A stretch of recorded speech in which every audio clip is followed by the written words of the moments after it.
if you're going anywhere, right? If you're moving to a different place and all, always be open, be receptive, because you're going to land in a different culture. Say if you're moving within India, right, as well, it's a different culture, different language, different kind of people. Just be open. Just embrace stuff. Get involved. Because of internet, we care about issues which are halfway across the world, which don't bother. I always feel like, hey, get involved in your community around you. Right? Do you know your neighbors? The basic stuff. But be open to the fact that they might not think the same way as you do, and try to understand their perspective.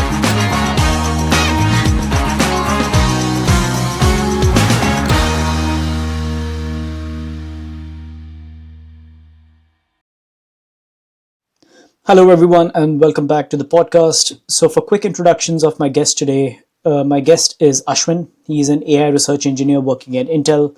He is based in the Netherlands, where he moved originally from India to pursue his master's degree. He's someone in my circle that I would consider as being successful by conventional measure. He has recently bought his own home and spends his free time indulging in a multitude of hobbies, and he's just 28 years old. Uh, to have a home at 28 years old in today's economy is a great deal, if you ask me, and that's my personal opinion.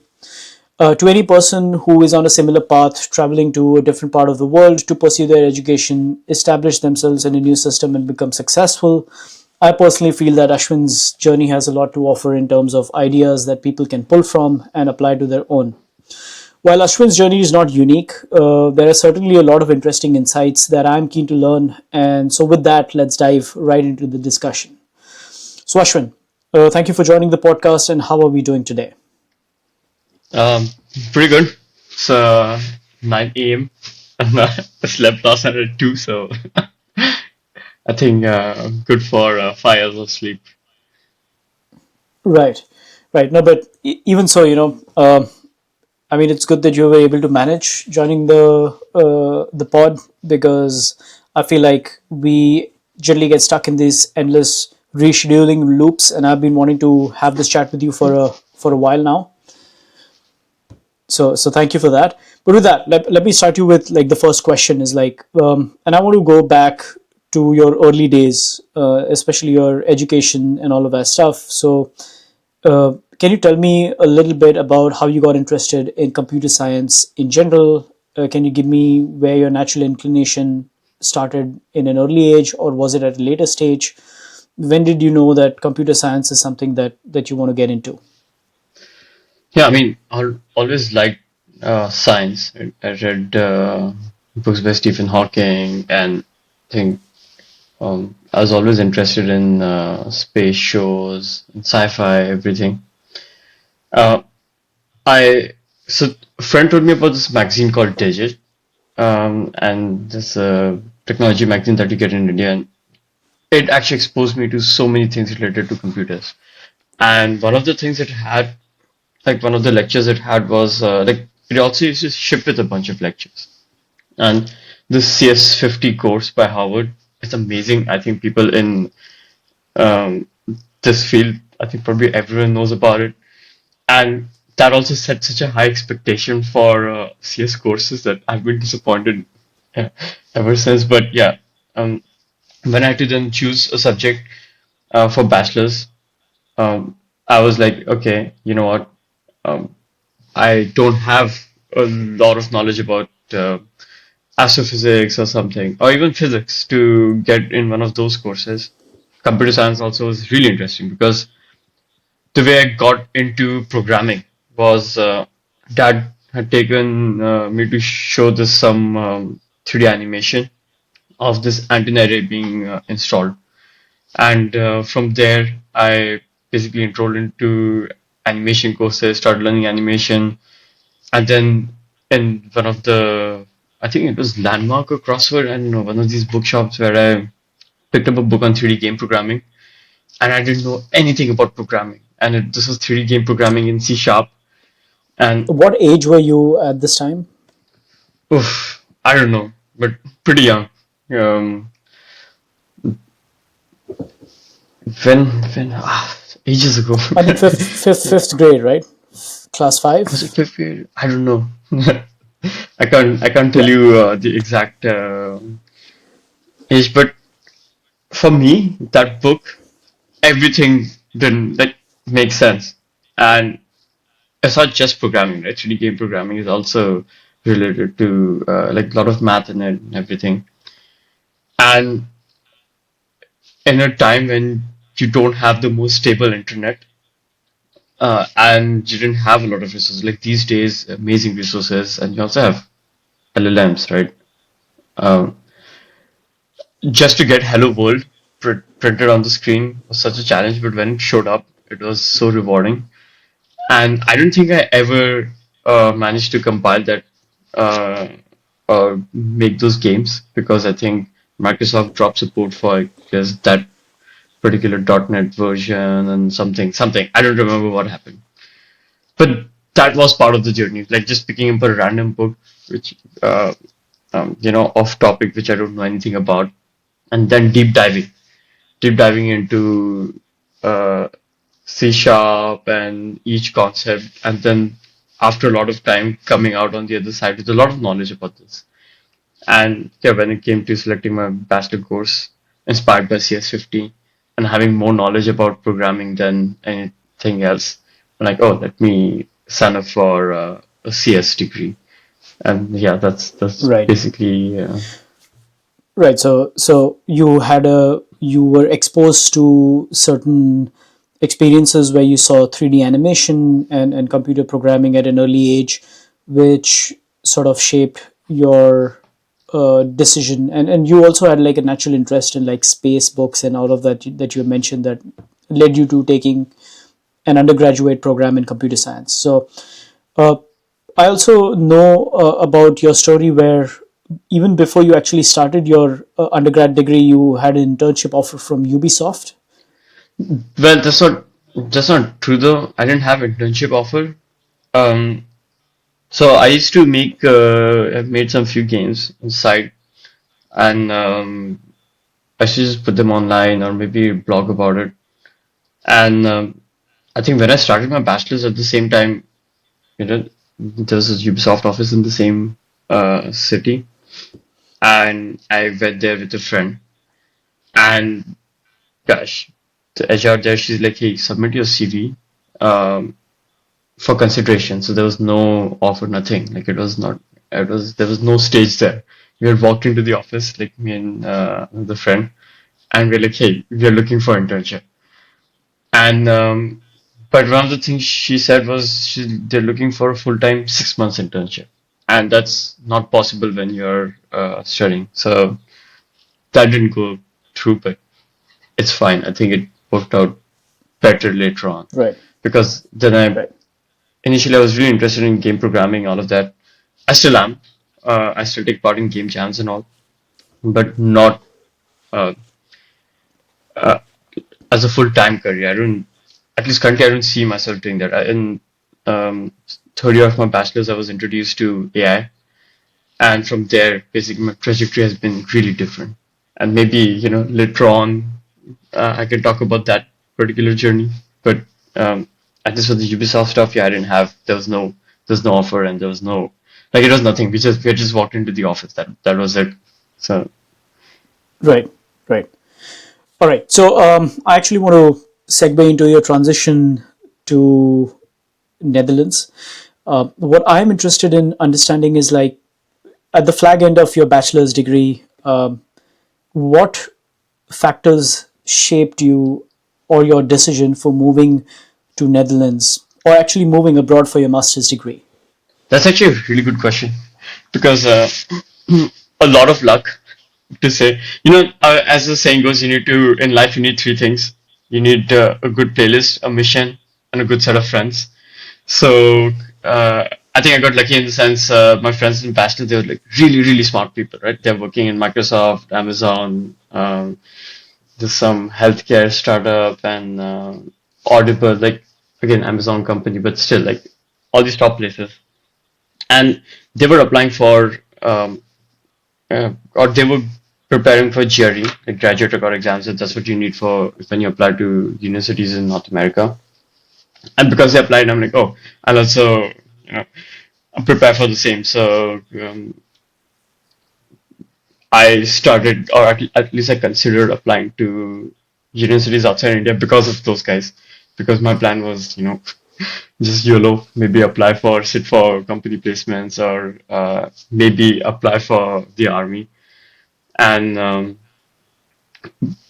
then, um, I mean, this was one process, right? Prepared for this, gave the exams and all. At the same time, a friend of mine, Yeah. he was interning at a company where one of our college seniors was there. And that guy was going to study in Netherlands and basically TU Eindhoven. And when he told me, right, basically, and we were thinking, like me, mom, just like, first of all, like, yeah, who goes to Netherlands? You don't hear Netherlands, like, at least in India, right? It's not going to Netherlands for a master's degree in tech is something Yeah, I people mean, don't. that was going to be like my follow up question, in the sense, most people think about US or all the top destinations for a master's degree, but Netherlands is something so remote. Like, Yeah, for I had not even tech, it heard of doesn't come Netherlands up, before. right? Because I mean, in the end, everyone wants to work for an American company in tech because they're the biggest. Um, and you're close to the sources and you want to be in Bay Area, you want to be where all the cool stuff is happening and it's a whole feedback loop and all, right? Like if you have a lot of smart people going to this, these few universities for the course or for the same direction you want, um, then you're also surrounded by those kind of people. Like those are all the factors that people take in when they apply to certain universities. And then when we're like, hey, who goes to Netherlands? So search for a few universities, and like, hey, that's also a really decent option, especially because so I studied in University of Groningen, or I think the Dutch you're saying would be Rijksuniversiteit Groningen, but uh, they had a degree, like a master's in AI degree, whereas in the US universities you had like master's in computer science with specialization in data science or something. And my degree was master's in AI with I took the robotics specialization. And at the same time, there were a lot of political factors as well, right?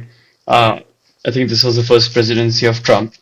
And then main question is, yeah, would you even get to work afterwards? Because main thing is the education loan is super high, right? At 11% interest rate, it's impossible Yeah. to pay it if you have to come back. Then when I applied to two universities in Netherlands and I think a couple in US and Canada, and only two universities across all the I think 11 universities that I applied to or something actually like, hey, we're going to give you an admission. So one was my university, University of Groningen, and the other one was I think Pennsylvania, Pittsburgh or something. And like I mentioned, with the whole political scenario and the fact that the master's degree, like in one, I wanted to do AI, right? So I was getting AI itself as a degree versus um, computer science. So all these factors played in. Of course, what also played in was the tuition fee is much lower here in Netherlands compared to um, tuition fee here in say US. Right. And my professor, he's like, hey, whichever university you go to, use it as a stepping stone to go to a different university, like say for PhD or something. Um, Right. and we're like, okay, let's do that. And I came here, and I'm like, okay, I don't want to search anything about learning until the time I reach, right? Okay. And it's been Yeah. So, such an amazing thing. So a lot of luck, journey. Yeah. lot of random, like meeting the right people, a lot of random set of events. That's what I would Right. say. I think for me as well, that has been the case, because, I mean, for my listeners, even I just wrapped up my master's degree in applied data science, and I'm currently in New Zealand. And a lot of people ask me, what made you come to New Zealand? And I think it has been a very similar kind of a thing, where it's been just like a random set of events that led me here. but there are a lot of students who actually plan to make their moves as well, and often they are motivated by other factors, which we can get into probably in a different discussion. But that being said, having said all of that, and circling back to your experience moving to Netherlands, can you shed some light on what were your first days like? Like you said, you wanted to not search a lot about Groningen because Groningen is a city in Netherlands, because you wanted to experience it for yourself.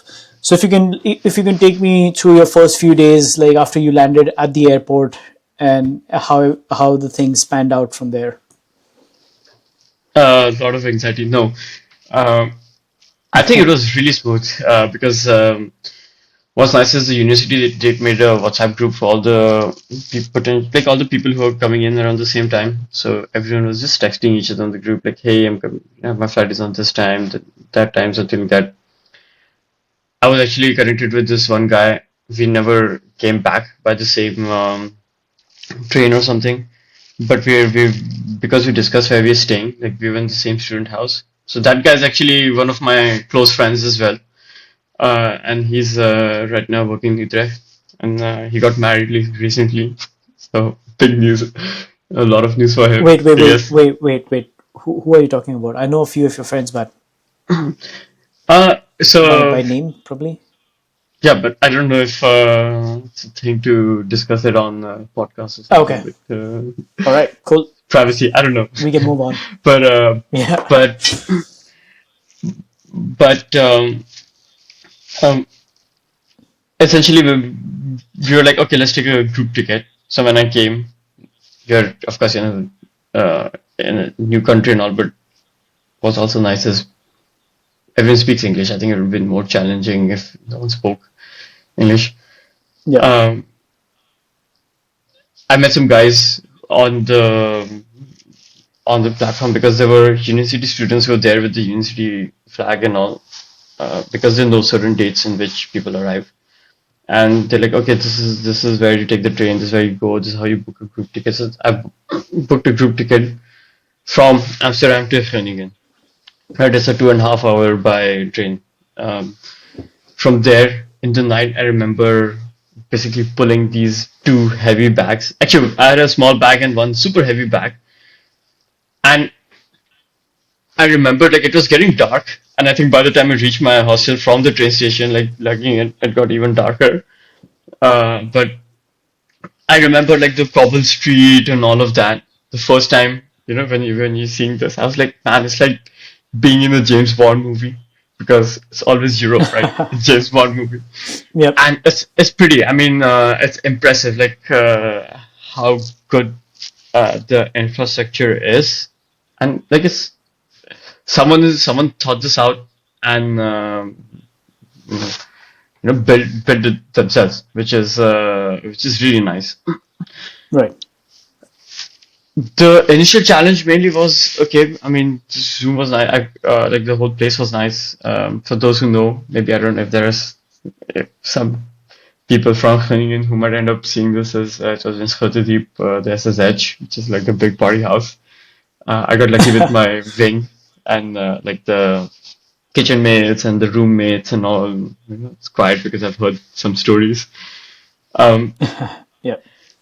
but so I was in the AI, like mathematics and AI department, right? So we have like our lectures are in on the other side of the city called the Zernike campus. And this is like about 6 kilometers from my student house. So first day was also initial first thing was, oh, get a cycle, right? And when you don't know a lot about cycles and cycles and all, it's easy to get scammed. I think we got scammed.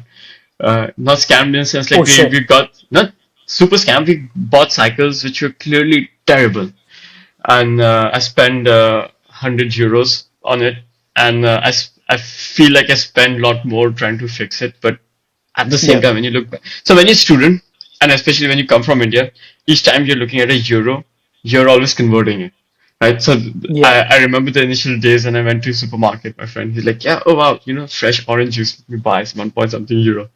I was like, "Yeah, okay, that's about 100 rupees. I don't know if I want to spend it, you know, for just bottle of orange juice.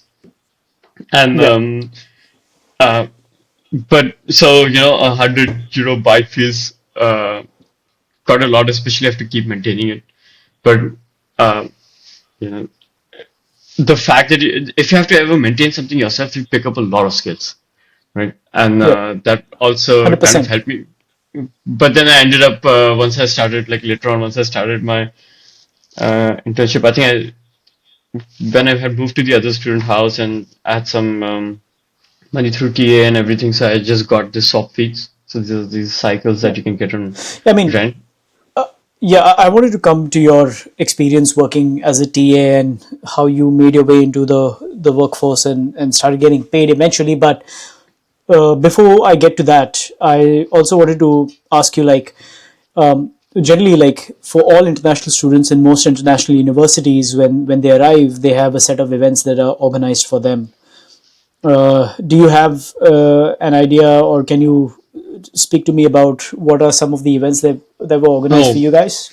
so every international probably joins this called ESN, so it's Erasmus Student Network, and it's also ESN Groningen is also one of the largest ESNs. I think it is the largest ESN, something.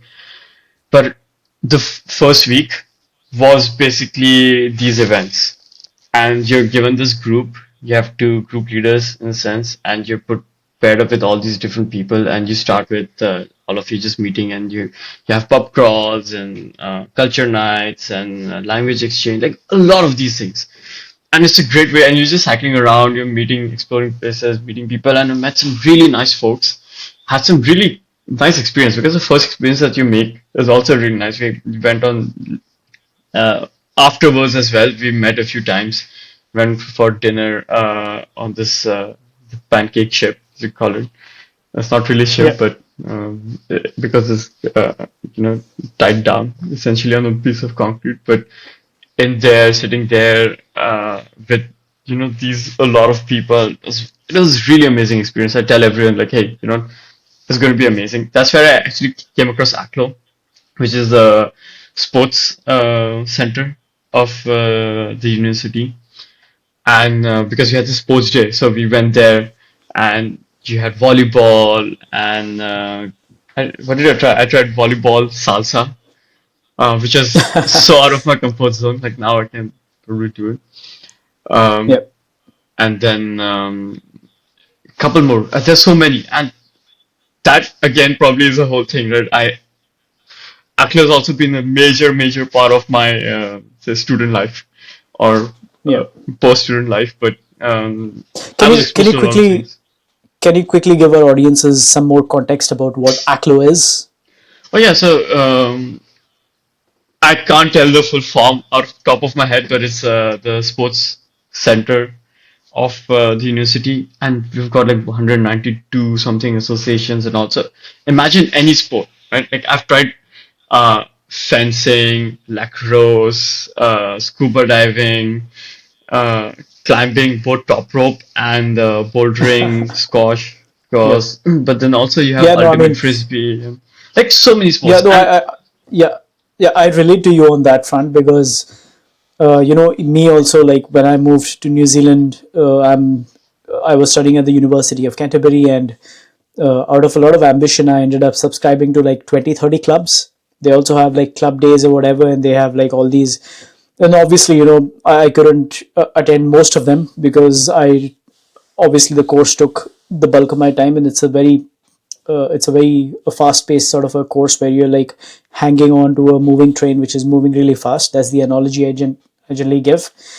But yeah, I mean, I relate to you on that front, and I think I want to tell a lot of people who are moving in to a place like this as well that if you can, like, try to indulge yourself in as many of these activities as possible because it opens your sort of broadens your horizon, and you might end up taking a liking for something, and then you might actually develop that as a hobby over a longer duration of time, and it gives you like a it allows you, and I personally believe like it allows you to actually make friends who share a similar mindset, and it actually helps you assimilate better, get a social circle going. You've got a really good hobby where you can go and like relieve your stress or whatever, right?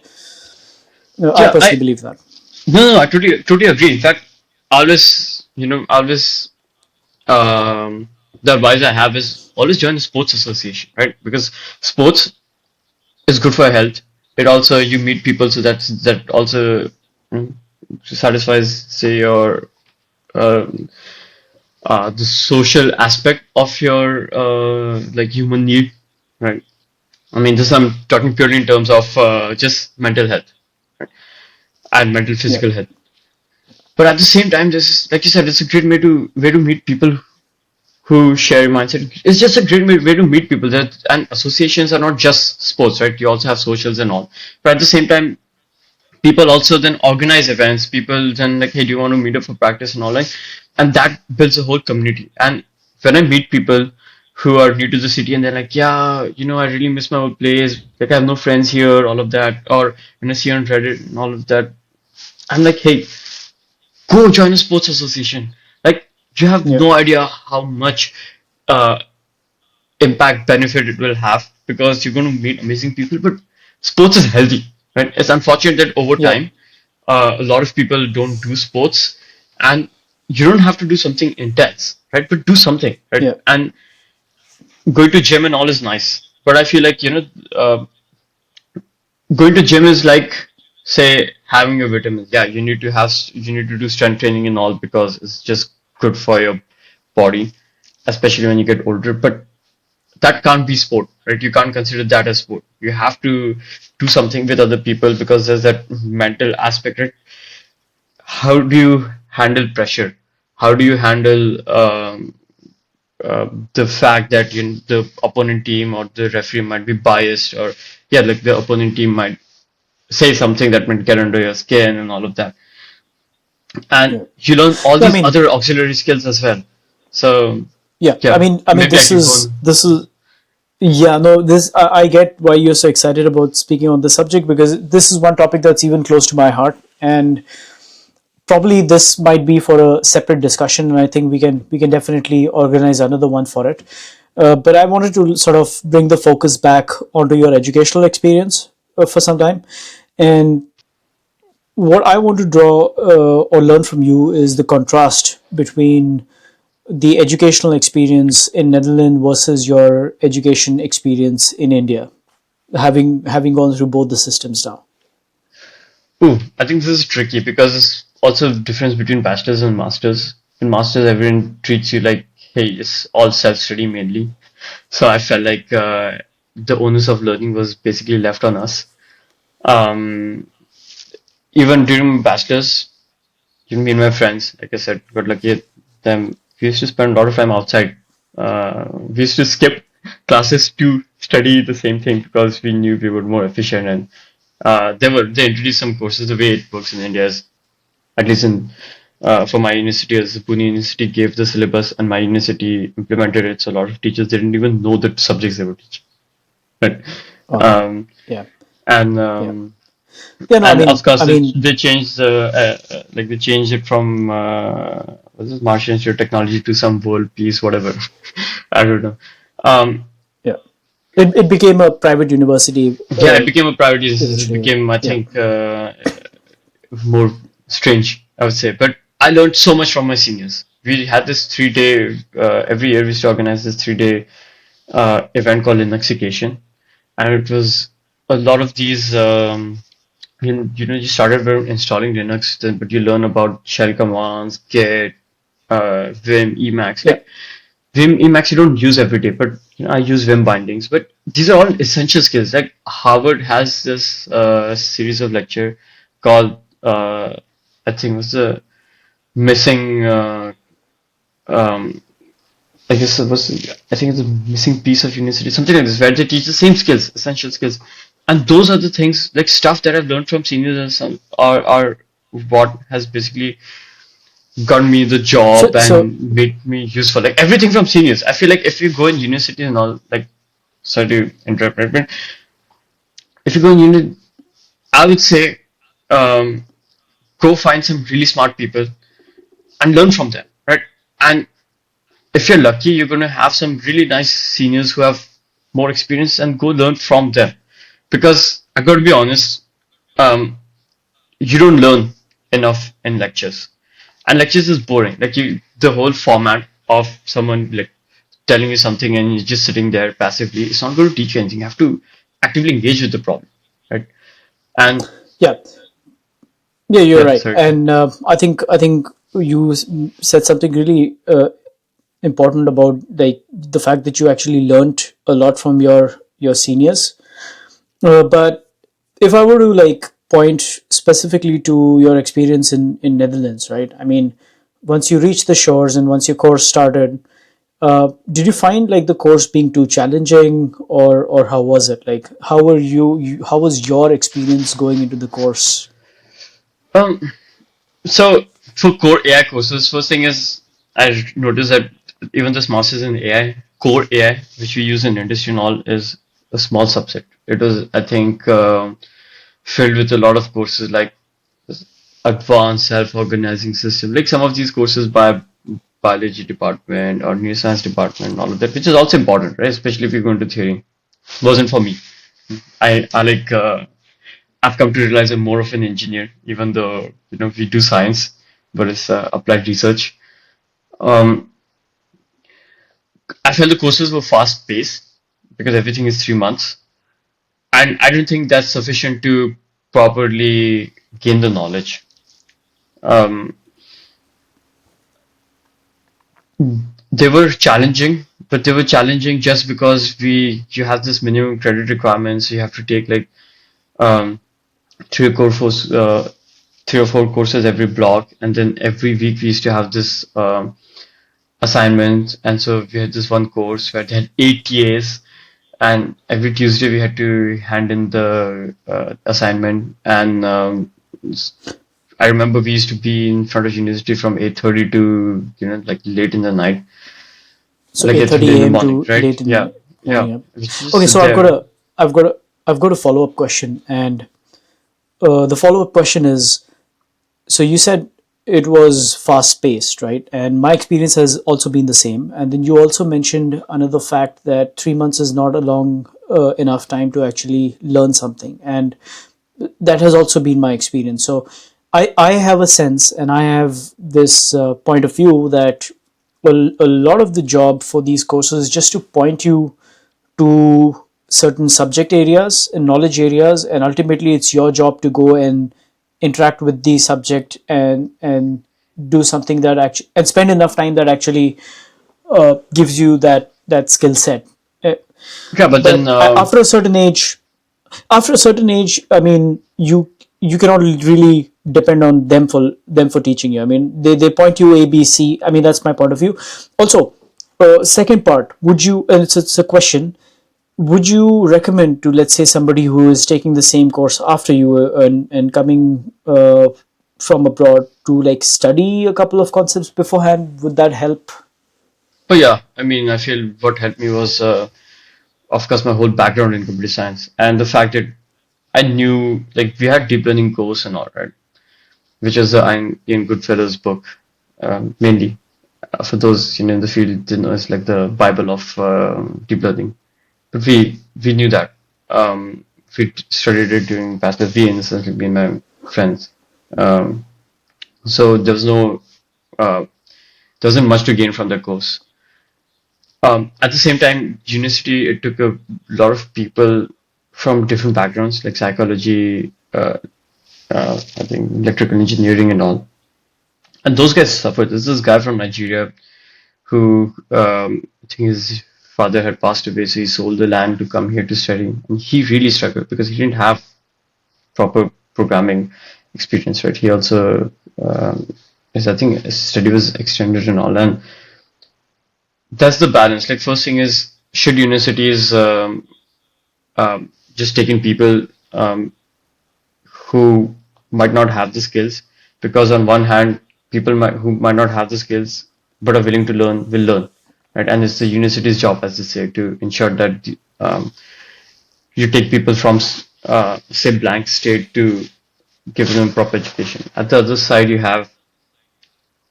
need to have people with uh, certain skills, and university basically polishes it, and um, so that say you are a student who You can leverage, you can yeah, I quickly mean, learn faster and leverage that to you your can learn advantage faster. essentially. And what I noticed, right, when it came to group assignments and all, like for those of us who gave GRE, we were used to writing. You have two sets of essays. So one of them is very similar to say critiquing a paper, and we have a lot of folks who do not have that much command over English. So first in the group project, it was like understanding what they had written, trying to make sense of what they had written, um, and then trying to polish it. At the same time, when you're trying to work in an assignment and all, you want folks who can code, right? But maybe it's just a wrong expectation from my side. I mean, everyone's there to learn, but like that's the balance. Like for a master's degree, uh, do you have the expectation like people should have this basic knowledge? According to me, yes. And over time, I've come to realize is yes, right? People should. There are certain things that should be necessary. And while GRE was removed by even US universities, I still feel it's a super important exam. The only problem with that I have is, it's this private company and it costs quite a lot. And maybe they can reduce, but you need to have some way to ensure that people have the base minimum skills, right? Because Yeah. now what's happened is, Yeah. I mean, we get interns from different places across the world, and you can see the quality is so bad. Like some are really good, like PhD interns in Oxford, but they're doing PhD. But bachelor students are terrible, and the way companies solve this problem is first they're like, hey, you don't need a degree, right? Because people can learn on the internet. Second thing is, um, can you solve this? They have these programming assignments and all. Can you solve this? And if you can solve this, okay, you have Yeah. the basic criteria. But companies have taken the ownership. Like, if I come with my degree to a company, they're not going to be like, oh, you have this degree, come work for us. No, Yeah. So they'll be like, there's prove a gap. yourself. There's a Yeah. So there's a gap between what the universities are actually teaching and what the requirement is within the industry, and universities are not able to fulfill that role. And I think that's a universal problem that you pointed out. And one of the reasons for that partly is also that universities have become a profit oriented enterprise and a business rather than actually focusing on imparting the right kind of education. But that's a whole myriad of another field where there are ample amount of challenges uh, So when you're dealing with skills. my controversial take is filled with old people. I would say because no, because I'll tell you right. We had this natural NLP course. Um, they introduced this new book which talked about Transformers. Transformers came out in 2019, and they were already new. Like I remember when like me and my friends during bachelors, we read the original paper. That's how fresh it was at that point. Like we knew those Yeah. that stuff, and university took time to for them to adopt. Right now in industry, we're working on cutting edge. Anything new that comes up, we're implementing it. We're keeping our own papers and all, right? Like we're proper algorithm team, like research team, and we're the AI, like because of the brain part of the um, Yeah. product. We're like anything that comes new in robotics and all. We're experimenting with that, even if it will not go anywhere. People try this, and Yeah. universities lack that, right? Like there's a big gap. I remember one of the courses, like so many of our courses are still in Matplotlib and not Matplotlib, MATLAB, and MATLAB. Yeah. like no one uses MATLAB in anywhere, right? Other courses in R. I mean, from just a point of syntax is so bad, right? Why do you have to write arrows? Right? There are two extra characters. Like I'm being really specific, but I feel like we have these professors who have spent a lot of time on working on something which is really relevant in their generation, right? But people don't Right. use it these days. We're using all these technology which are outdated, right? And the fact that okay, universities have access to MATLAB, but that's a paid tool, right? You're not good. You shouldn't expect students to use it. And of course, Yeah. universities give you license now, but just use Python, right? And Yeah. you have a bigger ecosystem there and all of that. Um, Yeah. you don't they can't change the curve, and there's this hesitancy of adopting new stuff, right? Each time you talk to a lot of professors, they're like, yeah, this is all hype, it's not going to go. Yes, of course, a lot of it is hype, but at the same time, some of it is going to keep, some of it is going to remain. I saw that you raised your hand. Do you want to? Yeah.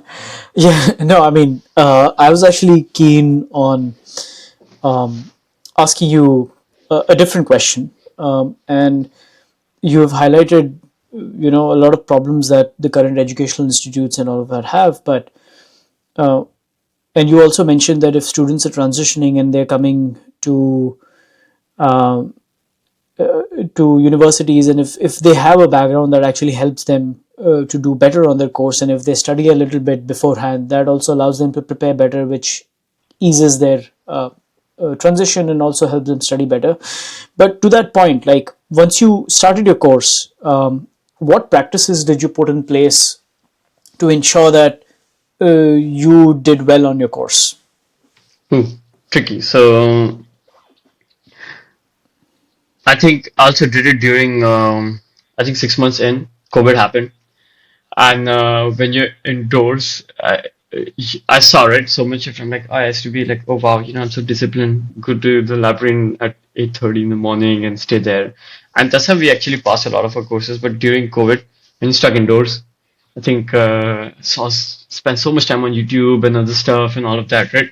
Because initially universities was figuring out, right, how do we take the exam, all of that. And what I thought was um, the structure had basically collapsed, and so grades also went down. But Yeah. I didn't have anything specific. It was as the oldest thing ever, right? Study every day a little bit. Um, and I mean, during masters, that's all we did. I mean, it was uh, like 4 courses each block, basically 4 courses every 3 months. It was super challenging. Um, you didn't know so many things at the same time, right? Because the going back to the whole topic of is to part you, but these days what we do is new topic comes, we ask Gemini, hey, can Yeah. you create a whole detailed Yeah. study plan, or get a survey paper, and Yeah. we study it ourselves or something like that. But there's nothing more to it. I mean, it's the oldest thing ever, right? If you want to get strong in the gym, go lift every day, right? If you want to become a Yeah. better runner, go run every day. So it's the same thing, nothing special. Yeah. But what I'm interested in knowing is like, did you have time to like study and also pursue like other hobbies on the side? And No, if so, like how did you balance it, or not, like whichever way? no, because first year or first, especially 6 months when I had to go to the university when it was open, I was 6 kilometers away, and we had lectures till sometimes we had lectures till 7, and it was just back and forth. And my goal during masters was to just focus on masters, right? And one of the Yeah. things I So wanted I early think, on, sorry, yeah, no, I think maintaining that focus is important. I know you and me, we have discussed this like separately as well, and you keep bringing that point out over and over again, that when you're doing one thing, just do that well. And now, like I pursued my master's degree like after you, once you were already done. And now that I also experience that, I actually relate to your point, and I agree with you on the sense that like focus on what your core mission is, and that's getting your degree. And this is for all the listeners who are planning on pursuing their masters or whatever at some point, like the same advice that you gave me, and then I have also experienced, like do that well, because then if you do that, you will there will be a lot of things that will open up for you.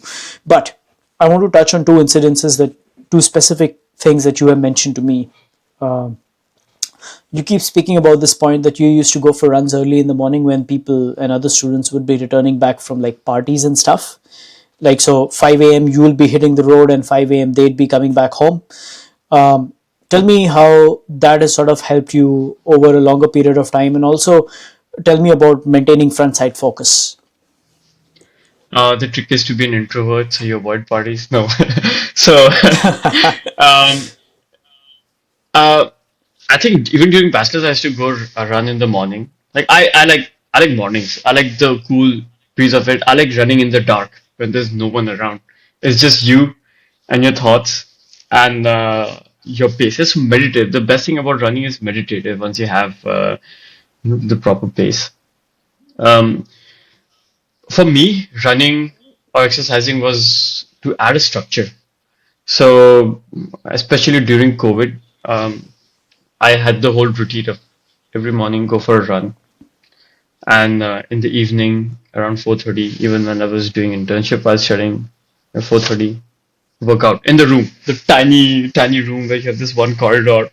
Basically, move your chair away and then you just do push-ups and squats over there. Um, but that was my routine, and I feel like I didn't realize how much it helped, but that kept me fresh during the whole period. Because later on, when COVID ended and when I stopped exercising and all that, because you're like, oh, let's spend time with friends and all of that.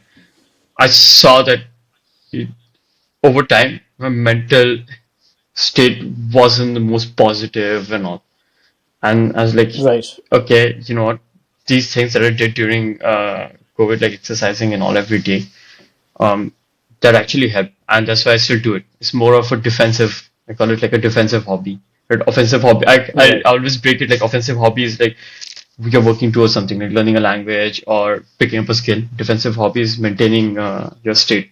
It's exercising and State. Oh, all of that. that's a very good way of putting it. I like it. Even I think even I'm going to use this offensive hobby and a defensive hobby analogy. But yeah, I want to get dive into your professional experiences. So your first professional experience getting Oh, a TA job, how did that happen? What did that I do think I for got you? lucky And what again. factors led you for that? Yeah. Oh, I got lucky. So we had a new professor who basically was hired from different university. He's starting the new machine learning course. I saw the syllabus. I'm like, hey, I studied most of it during bachelor's and all. I just approached him and like, hey, can I be a TA? And I was also taking the same course because I had to. So he was like, yeah, sure. Basically, in short, of course, there were a few meetings and later on getting the agreement and all. But he was like, yeah, sure. Cool. So And cool. So yeah, cool. So your TA gig was a factor of luck, you'd say. yeah, yeah, yeah. Oh, there's so many things, right? Even my first internship, like the way I got into Intel is also like so many series of events. That's what I say, right? Main thing I always tell people like, yeah, if I have any advice for you, unfortunately, it's not a lot, but just be lucky. um, Yeah, this is going to make a lot of people. So a lot of people who are going to listen to Disappointed, I this feel like, thinking, yeah. "Oh, this yeah, it's going to disappoint the crap out of them." So it's Cool. a So treasure trove, I but no, think it's not really. Um, yeah. So you've seen Deadpool, right? And they are doing this interview in that there's this character, which film is basically for she's lucky. Like, what's your superpower? Lucky. Maybe that's you, right? But yeah, so speak to me, and I want to go over these three or four questions slightly fast. Tell me about your first professional gig after your TA gig at oh, so university. my first gig was basically my internship, and the way I got into that was also I applied to this other company. COVID happened, like they're like, oh, we'll give you internship. It starts in I think May, first May, but then COVID happened. They're like, hey, we put it on indefinite hold. Then a friend of mine, he was also in the same building as me, and he was like, hey, I'm doing this internship at this other company, which also uses AI everything. You can just cold email them. I cold emailed them. They just took me. Like if you had this Yeah. interview and all, and No, I they're mean, like, no. There is an insight here, and I'll tell you something. Even in my experience, what I've seen is like the referrals that you get from friends, networks, and jobs that you get as a result of references always work the best. You will get them the quickest, and you'll get more information, and you're generally like immediately ahead of the line, right? And up until now, every professional job that I've got, every single one of them has been through references. I have not had to stand in a line. I've not had to like send in an application and wait for ages, right? Because I had references, I got those gigs. yeah. So, but in this case, it wasn't. a reference because he had actually told me, "Hey, don't tell that we know each other." All So it right, was all more right, like all a right. cold email. But I mean, it's internship. Luckily, internships have lower stakes, Right. and also because they don't. I mean, just you're a student, and also there's expectant. Yeah, and I But worked. tell me one thing. But tell me one thing. Did you actually prepare for each one of those interviews? And if so, like, what was your general preparation like? So not for those ones. Um, but I felt like I think what helped in all of this was because I like doing a lot of side projects and all of this, right? I already had a lot of body work. Like I had the knowledge. I had the knowledge, I had body work, like skills. And I feel like biggest thing what I've realized is when now that, we have interns and all that, when I have to mentor other people, the biggest impact, which is not how smart you are, how much skills you have, is like how much initiative you take. Folks who come up with a lot of ideas, who are always involved in stuff. Oh, we can do this, you can do that. Oh, can I work on this? Can I work on that? Or the fact that they help out with exercise. So what Those are I the yeah guys who so are more successful, have more knowledge in the end, all of that. yeah so I think what I gather from what you're saying is like having a body of work and having the enthusiasm and initiative are the core determining factors, right? So if you're somebody who shows up is like, hey, I really like that, can I try my hand at that, I really like that, can I try my hand at that, and also somebody who actually has a portfolio already ready to go. Like, just imagine if I see somebody is like, oh wow, he's done this, he's done that, he's done that, your resume is already like speaking for itself, your skills are already on display. Like, this guy has already gone ahead and created this for me, right? Yeah, and So in it our already field, shows that he knows stuff. in software, it's actually super easy, right? And also weird because yesterday I was talking to someone, and imagine an interview, right? People are like, so,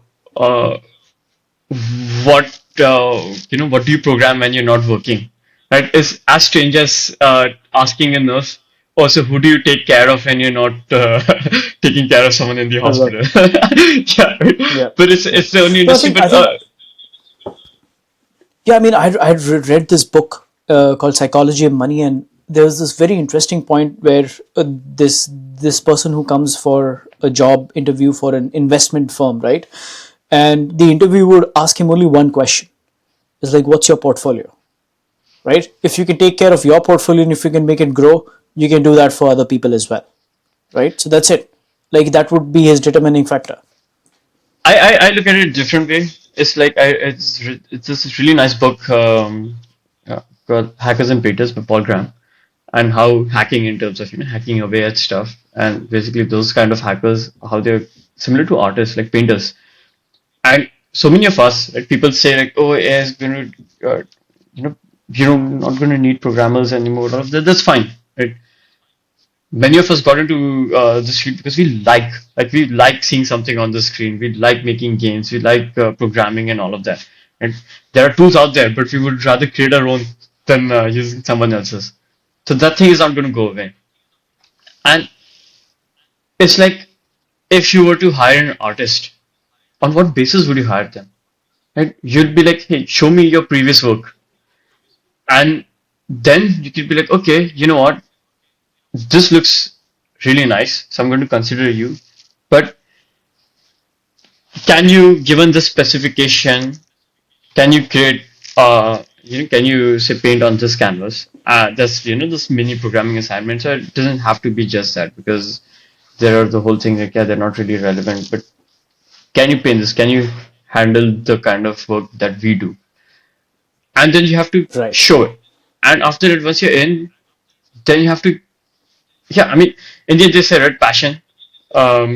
You should always have something, pick something. And I've noticed you can, um, if you're curious about stuff, that passion will automatically come, right? Because I've not, I've contributed, like I made PRs for stuff that What is a I PR?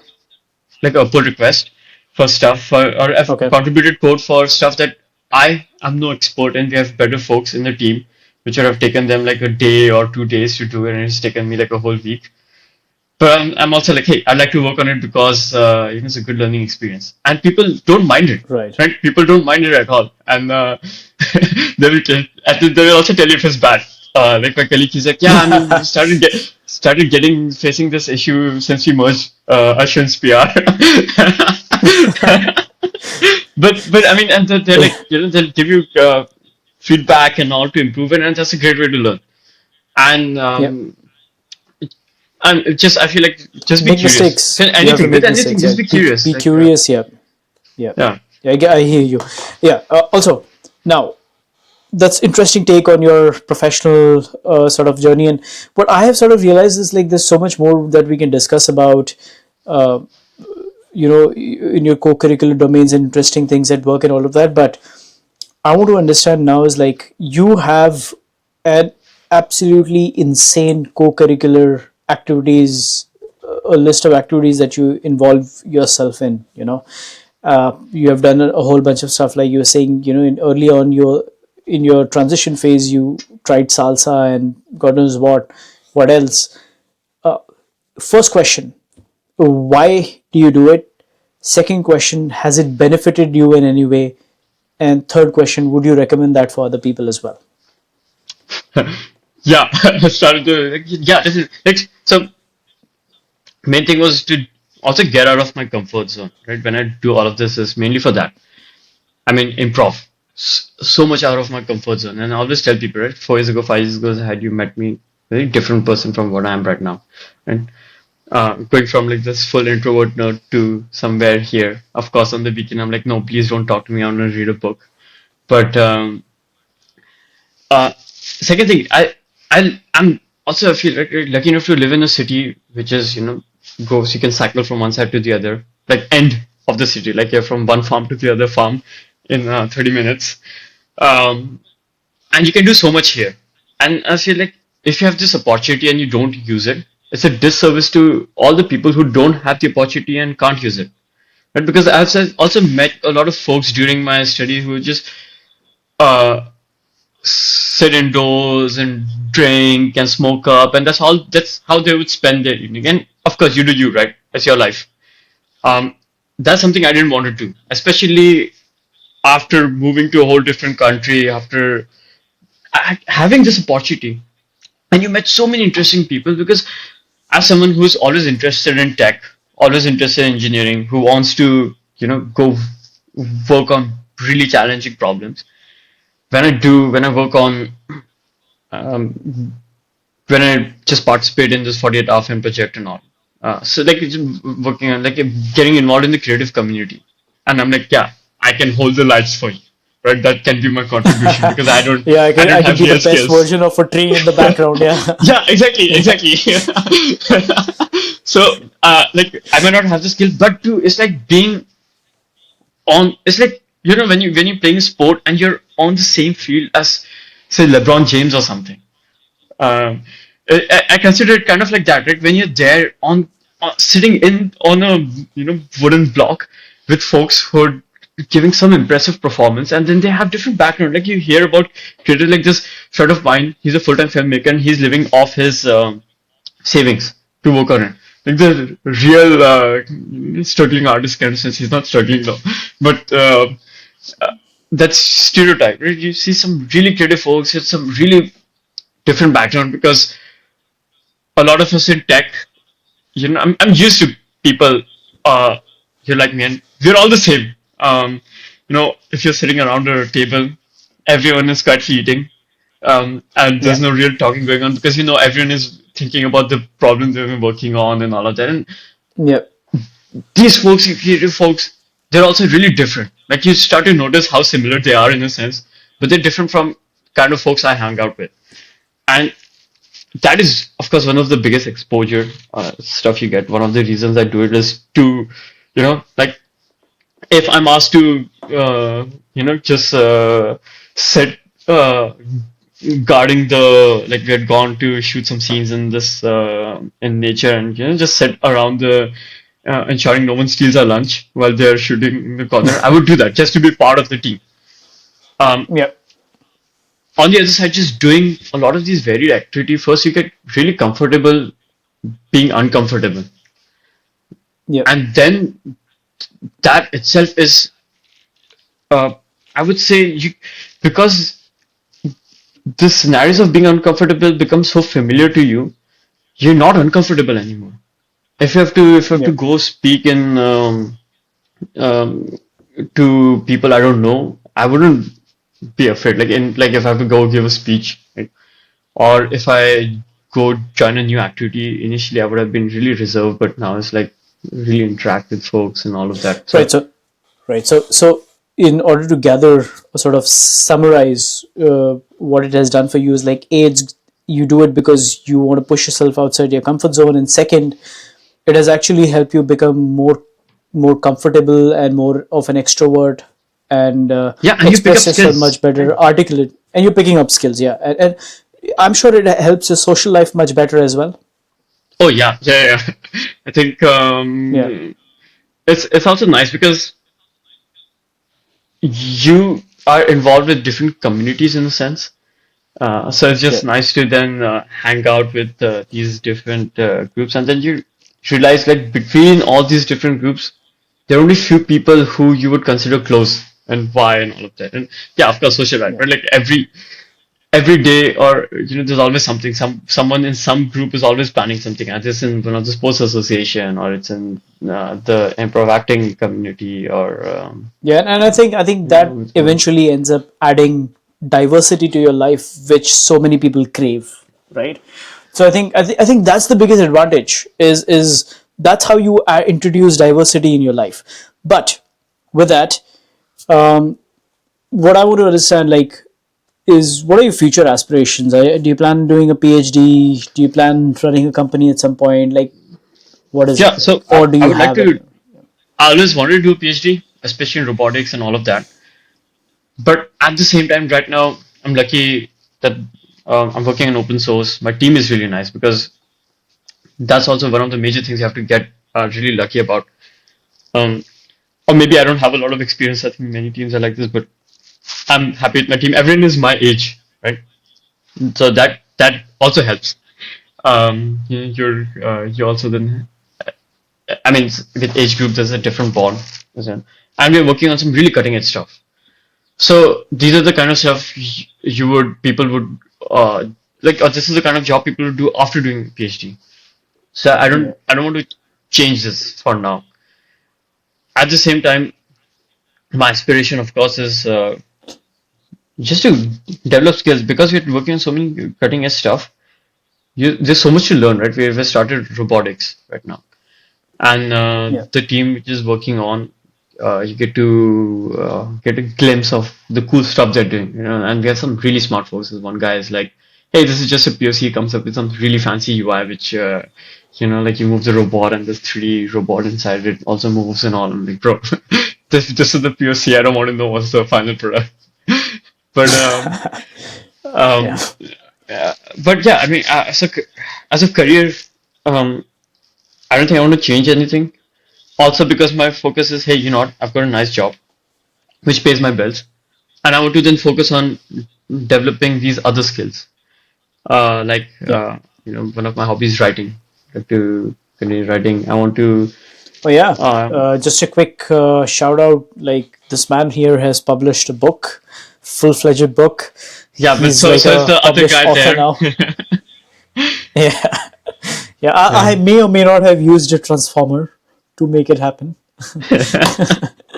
If you know what I mean. A lot of people who are not from the tech world will be like, "Ah, what is it?" Like, anyways.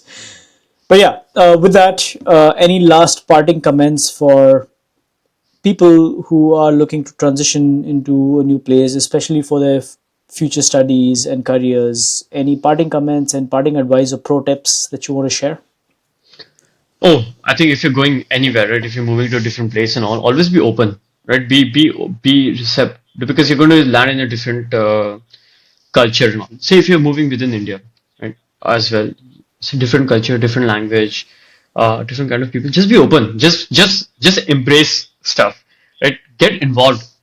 Because of internet, we care about issues which are half across the world which don't bother us. I always feel like, hey, get involved in your community around you. Right? Do you know your neighbors? The basic stuff. Do you know your neighbors? Um, go vol it like volunteer is an example, right? Like, but I keep saying it. Go join a sports association or any association or something you like. But be involved in stuff around you. And be open to people. Be open to fact that they might not think the same way as you do, and try to understand their perspective. And being open is also when you join a new job and all. In a new job, people operate by a different culture.